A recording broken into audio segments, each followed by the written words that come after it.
Dear student, अस्सलाम वालेकुम। आज हम डिस्कस करते हैं कंट्रैक्शन ऑफ मसल्स।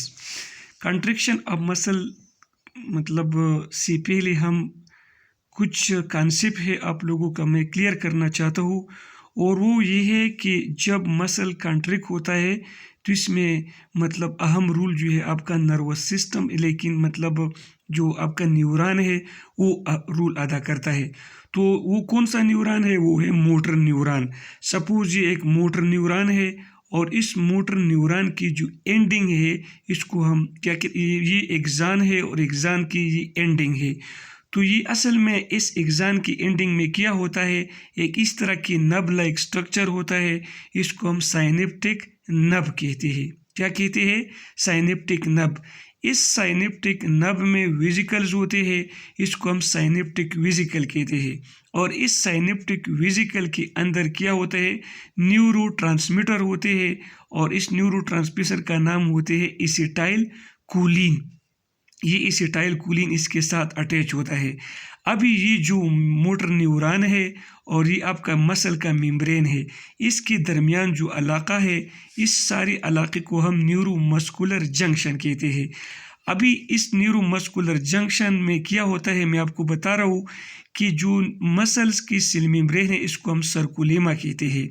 और ये सर्कुलेमा और जो आपका जो न्यूरॉन एक्सान है, मतलब इसके दरमियान जो स्पेस है, नैरो एंडिंग और मसल्स की मेम्ब्रेन के दरमियान जो स्पेस है, इसको हम साइनेप्टिक क्लेफ्ट कहते हैं।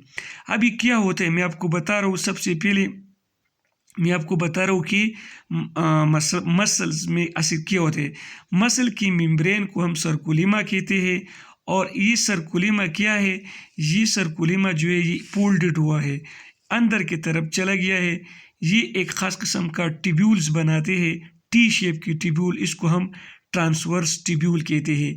और इस हर ट्यूब्यूल के साथ साथ एक जो है एंडोप्लाज्मिक रेटिकुलम अटैच होता है, इसका नाम होता है सर्कोप्लाज्मिक रेटिकुलम। ये दो सर्कोप्लाज्मिक रेटिकुलम और एक ट्रांसवर्स ट्यूब्यूल को हम ट्राइएट कहते हैं। सबसे पहले क्या होता है, मसल कंट्रैक्ट किस तरह होता है। जब कोई स्टिमुलस आ जाता है तो क्या होता है कि जो न्यूरॉन की एंडिंग है, इसमें जो साइनेप्टिक वेसिकल्स होते हैं, ये साइनेप्टिक वेसिकल क्या है, एसिटाइल कोलिन। तो ये असल में क्या, सबसे पहले क्या होता है कि ये साइनेप्टिक वेसिकल्स जो है ये असल में नर्व एंडिंग है, इसकी मेम्ब्रेन के साथ अटैच होता है। अटैचमेंट के बाद ये क्या करते हैं कि एसिटाइल कोलिन जो है इसको साइनेप्टिक क्लेफ्ट में रिलीज़ करते हैं। साइनेप्टिक क्लेफ्ट में फिर क्या होता है कि मसल्स में इसके लिए रिसेप्टर्स होते हैं, मतलब न्यूरोट्रांसमीटर के लिए।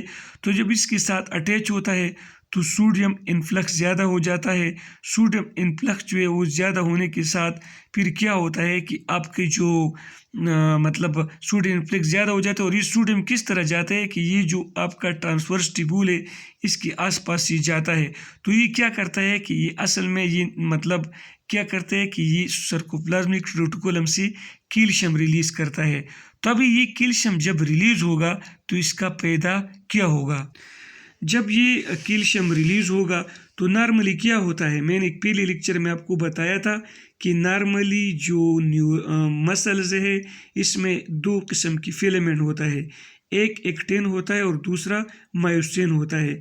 एक्टिन जो है ये थिन होता है और मायोसिन थिक होता है। ये एक्टिन जो है असल में इसके साथ ये एक और प्रोटीन लगा होता है, ये एक्टिन है ये दो, और इसके साथ ये प्रोटीन, इसको ट्रोपोमायोसिन कहते हैं। और ट्रोपोमायोसिन के बाद क्या होते हैं, ट्रोपोनिन होते हैं। जो ट्रोपोनिन के टाइप है ट्रोपोनिन सी, ट्रोपोनिन आई और ट्रोपोनिन टी। तो इसके साथ ये लगा होता है, और ये एक्टिन जो है ये फ्री नहीं होता है। तो ये कैल्शियम क्या करता है, ये कैल्शियम आके ट्रोपोनिन सी के साथ अटैच होता है। तो जब इसके साथ ये अटैच होता है तो इससे क्या होता है कि ट्रोपोनिन आई और ट्रोपोनिन टी जो है ये भी क्या होते, रिलीज हो जाते। तो ये एक्टिन फ्री हो जाता है।